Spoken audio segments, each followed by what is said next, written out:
sakit video saya. Assalamualaikum warahmatullahi wabarakatuh. Pada video kali ini kita akan belajar tentang kemagnetan,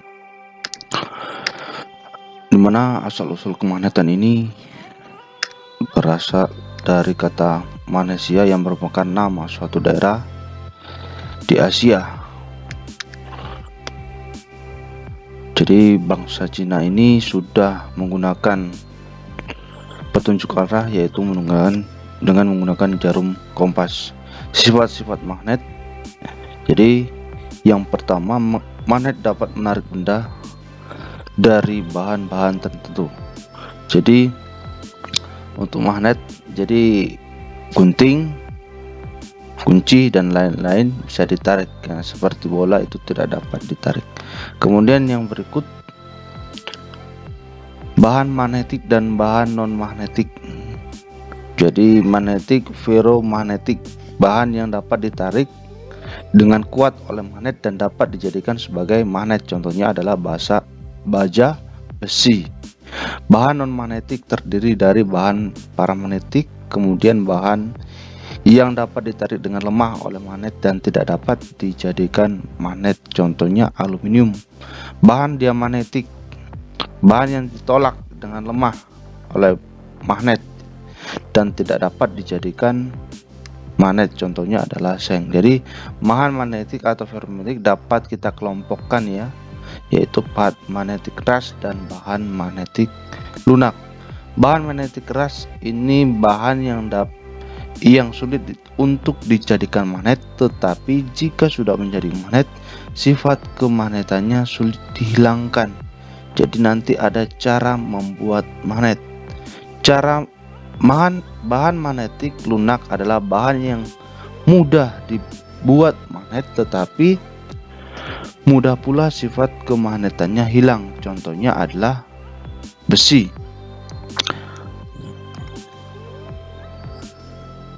Nah, teori kemagnetan. Pada teori kemagnetan ini diperhatikan, ya, ada gambar arah panah, ya. Ini ada magnet dan bukan magnet. Jadi ini, ya, ada magnet dan bukan magnet.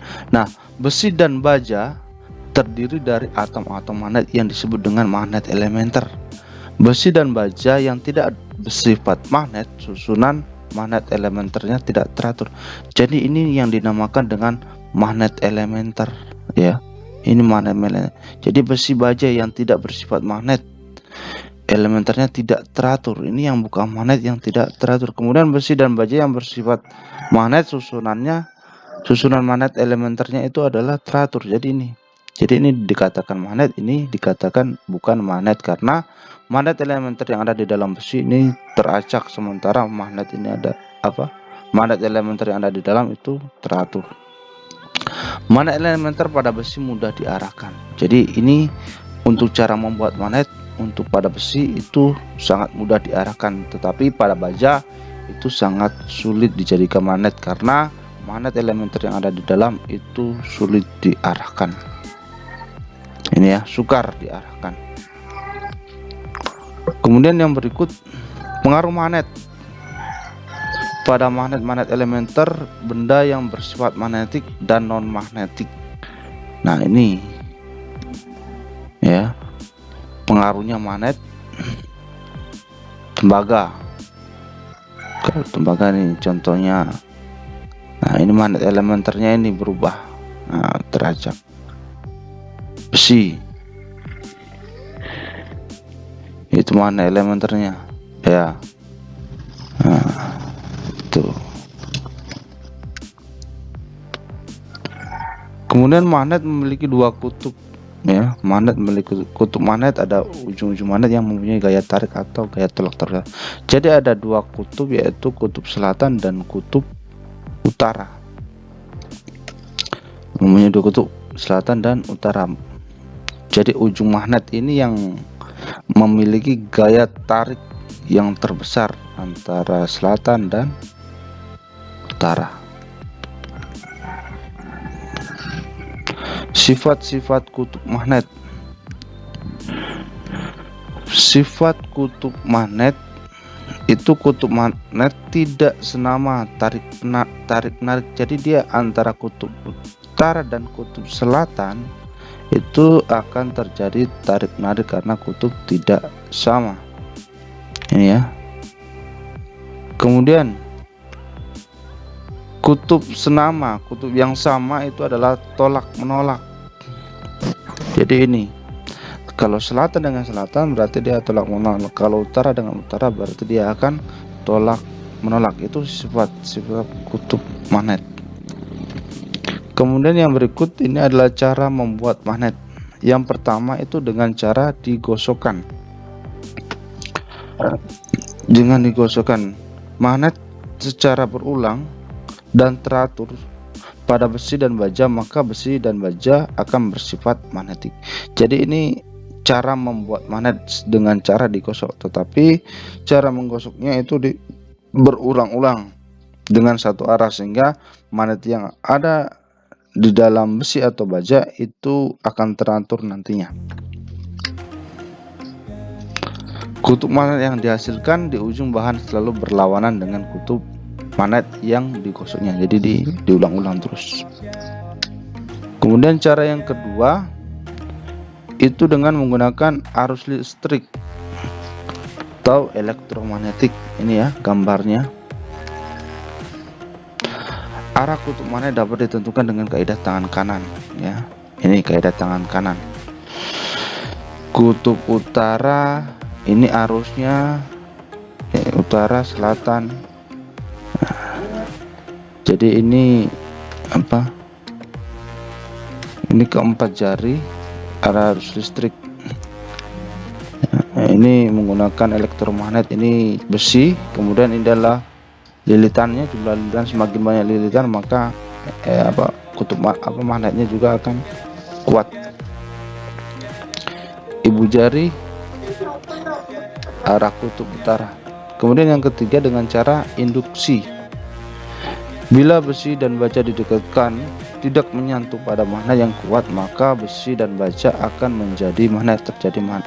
Terjadinya magnet seperti itu disebut induksi. Jadi ini ya gambarnya secara induksi. Setelah dijauhkan kembali, besi akan mudah kehilangan sifat magnetnya dan baja tetap mempertahankan sifat magnetnya. Jadi ini ya, ini berkaitan juga dengan magnet elementer. Apabila didekatkan dengan magnet, maka besi atau baja magnet elementernya itu akan teraturan sehingga nanti terbentuk sebuah magnet. Magnet menimbulkan medan magnet ya. Nah ini.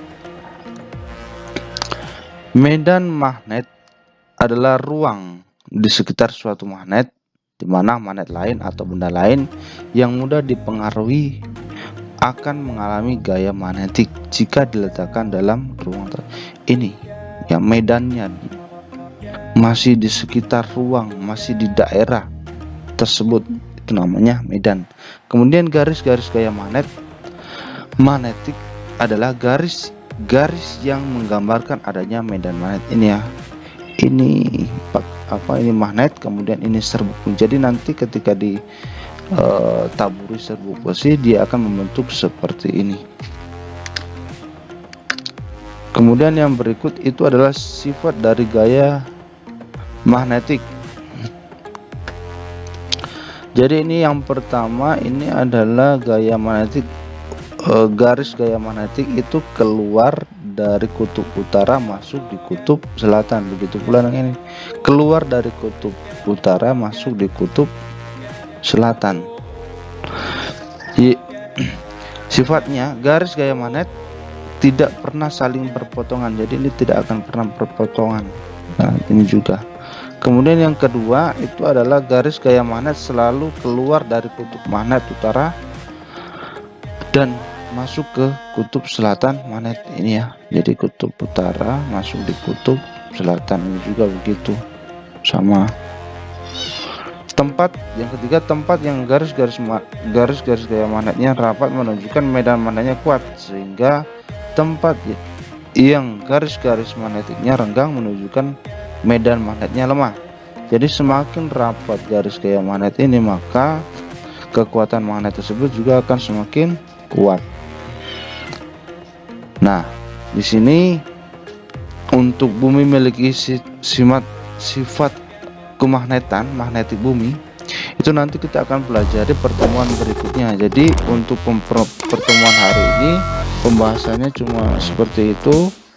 Lebih dan kurangnya mohon maaf. Wassalamualaikum warahmatullahi wabarakatuh.